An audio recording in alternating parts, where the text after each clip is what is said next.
yang sudah datang walaupun hujan, ya toh? Kalian bisa datang. Jadi sebelum memulai pembelajaran kita pada hari ini, mari kita buka dulu dengan doa. Siapa yang mau memberi doa? Amin. Memang sebelum kita membuka hati kita sudah pada pagi hari ini, terlebih dahulu kita memberi permintaan terus Oke, terima kasih. Pada saya harap semua ini semua hadir. Hadir. Baik, jadi mari kita semua untuk memusatkan perhatian kita pada pembelajaran pada pagi hari ini ya. Tapi saya lihat kalian kayak tidak bersemangat. Oke, mungkin kita buka dengan permainan juga ya. Nanti begini, aturan mainnya itu latihan untuk konsentrasi. Jadi kalian ikut perbuatan saya, jangan kata-kata saya ya. Ikut perbuatan saya, jangan kata-kata saya ya. Telinga, telinga, mata, kepala, mata, kepala, telinga. Oke, tepuk tangan untuk kita semua. Oke, baik. Pada pagi hari ini kita akan mulai pelajaran. Sekali lagi terima kasih untuk konsentrasinya. Ya. Ibu mau bertanya. Hari Sabtu yang kemarin, ya, kita mempelajari tentang apa? Siapa yang masih ingat? Apa tentang apa, Putri? Pelajaran kita pada minggu kemarin itu tentang pemeriksaan bronkitis. Pemeriksaan bronkitis itu ada 4, yaitu yang pertama pemeriksaan inspeksi, palpasi, perfusi, dan auskultasi. Pemeriksaan inspeksi itu kita melihat bentuk dada dan pasien, apakah ada alat bantu nafas atau tidak, apakah dadanya condong ke depan atau piggyback chest, atau biasa disebut juga dengan testum caritatum. Sekian dan terima kasih. Oke, tepuk tangan. Dia menjelaskan mulai dari inspeksi, ya, inspeksi melihat tadi bentuk dada, apakah ada alat bantu nafas atau tidak, ya, retraksi dada, kemudian palpasi, ya.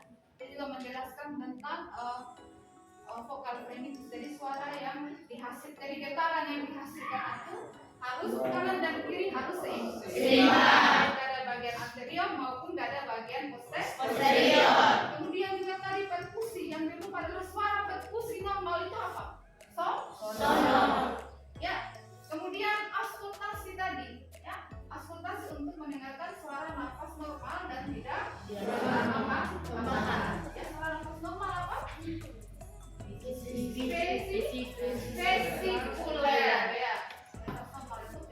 Vesikuler. Suara macam-macam suara nafas tambahan. Itu minggu yang lalu pelajaran kita.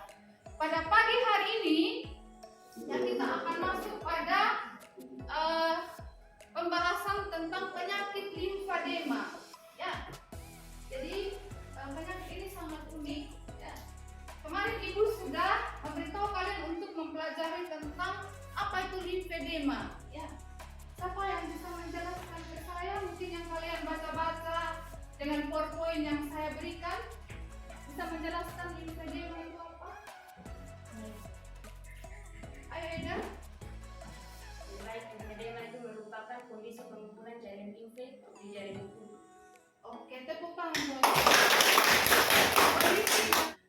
Baik, pada hari ini ya kita akan membahas tentang limfedema. Adapun tujuan pembelajarannya, ya, pertama, ya, setelah kalian mengamati video, PowerPoint, ya, dan diskusi kelompok nanti, kalian bisa menjelaskan tentang pengertian penyakit limfedema.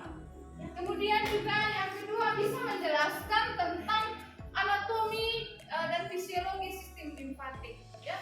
Yang kesembilan kalian bisa menjelaskan nanti menganalisis tentang pemeriksaan fisik pada limfedema. Ya, pasien dengan limfedema pemeriksaan fisiknya bagaimana. Kemudian kalian juga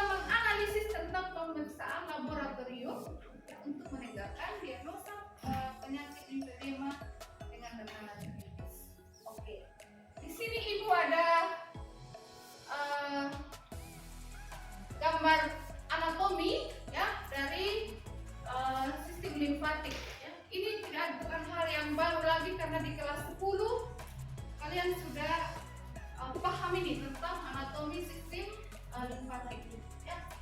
Oke, siapa yang bisa menjelaskan dengan gambar yang di layar ini? Arni?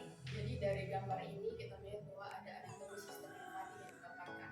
Nah, dari sini kita melihat kita menjelaskan fungsi dari setiap anatomi dari sistem limfatik. Pertama, tonsil. Tonsil ini adalah bagian dari organ sistem limfatik yang berukuran kecil. Nah, letaknya berada di belakang tenggorokan dan fungsi tonsil yang utama adalah untuk memerangi virus. Itu saja penjelasannya. Ya, tepuk tangan buat. Kemudian kita itu ada video, ya. Jadi tolong di simak videonya. Jadi yang kerusakan kemudian kita ini dia menjadi menyebabkan kondisi kelima pada pasien atau telah mengalami komplikasi tersebut.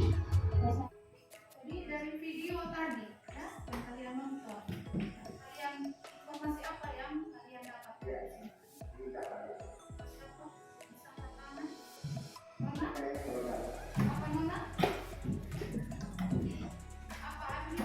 Dari video tadi saya melihat ada pencegahan dari limfedema, yaitu satu, ini melakukan perawatan kulit. Yang kedua, Kemudian tadi penyebabnya ada dua, ya toh? Yang secara primer dan sekunder. Primer itu bawaan sejak lahir. Ya. Jadi sejak dari kandungan ibunya dia sudah dengan limfedema. Ya. Kemudian sekunder, ya, tadi dokter itu jelaskan sekunder itu karena misalnya dia operasi payudara, ya toh? Karena operasi tadi. Sehingga tadi kalau operasi kan ada macam-macam ya, selain operasi kemudian disuntik ya dengan obat keras dan sebagainya, itu menyebabkan tadi terganggunya kelenjar limfa. Baik, sekarang kita akan masuk dalam kelompok ya, kelompok yang paten ya, kelompok yang IPPD ini, ibu penyakit. Jadi silakan, ini sudah duduk dalam kelompok toh? Oke, kalian mengerjakan LKPD ya, dibahas dalam kelompok, kemudian didiskusikan, ibu dampingi. Setelah itu nanti kalian mempertanggungjawabkan hasil diskusi kelompok itu di depan. Ya, sekarang silakan mulai kerjakan dulu. Ada 10 nomor yang dibahas, kemudian tunjukkan nanti siapa yang presentasi di depan. Jadi aku presentasi, saya tidak mau lagi kalian presentasi depan dengan membaca teks begini ya.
Oke, ayo mulai. Selamat pagi Bu, selamat pagi teman-teman. Terima kasih atas waktu dan kesempatan. Terima kasih.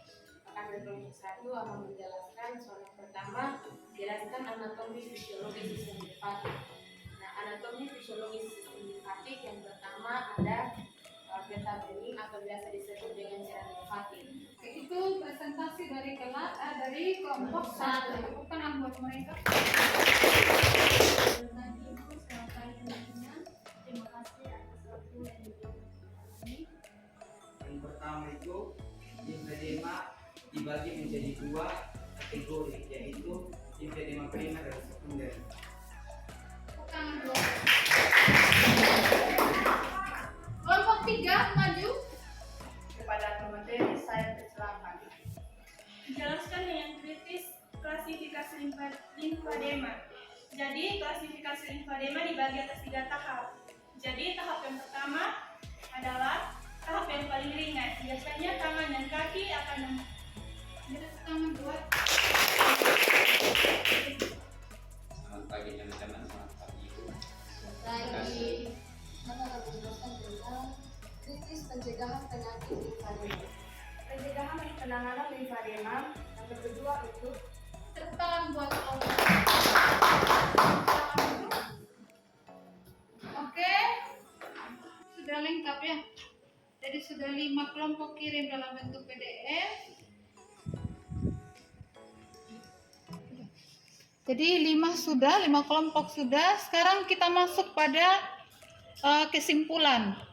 Baik, kita menyimpulkan dari hasil diskusi dan penjelasan dari Ibu tadi waktu di penyemaran resepsi. Ya, tadi kalian sudah kumpulkan dalam bentuk PDF. Sekarang kita menyimpulkan semua proses belajar mengajar kita pada hari ini ya dengan 10 pertanyaan tadi. Ya. Oke, yang pertama tentang anatomi dan fisiologi dari sistem limfatik. Ya. Jadi tadi ada macam-macam mulai dari tonsil. Ya. Tonsil sebagai apa tadi?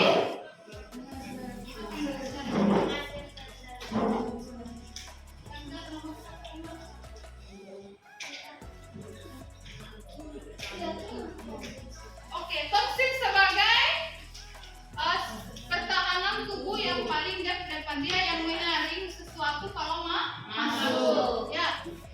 Adapun penyebabnya atau etiologinya, ya kalau kita lihat di gambar ini ya, seperti ini kelenjar limfatiknya kita. Ya. Jadi kalian bayangkan kalau tadi sel kanker dia memblokir, ya, dia memblokir atau dia menutupi apa ini? Kelenjar kelenjar limfatik akan terjadi tadi penumpukan cairan. Ya. Seperti ini. Oke. Kemudian penyebabnya, ayo siapa yang bisa membantu saya menjelaskan atau menyimpulkan isti apa isti penyebab? Jadi penyebabnya bagi kita juga etiologi yaitu primer dengan sekunder. Kalau primer terjadi dari Sama atau sejak lahir. Kemudian kalau yang sekunder terjadi karena adanya operasi atau operasi pada payudara hingga menyebabkan gangguan pada lengan. Kalau pada kaki terjadi. oke, sekian dan terima kasih. Sebelum kita mengakhiri pertemuan kita pada hari ini, Ibu mau bertanya sesuatu, apakah kalian senang tidak dengan pembelajaran ini? Senang. Ada hal baru yang didapatkan? Ada. Oke. Lalu menyenangkan. Jadi saya harap nanti di praktek laboratorium kalian bisa. Jadi SOP yang sudah diberikan sudah jam 11 kita ke lab ya untuk memulai yang pertemuan kedua.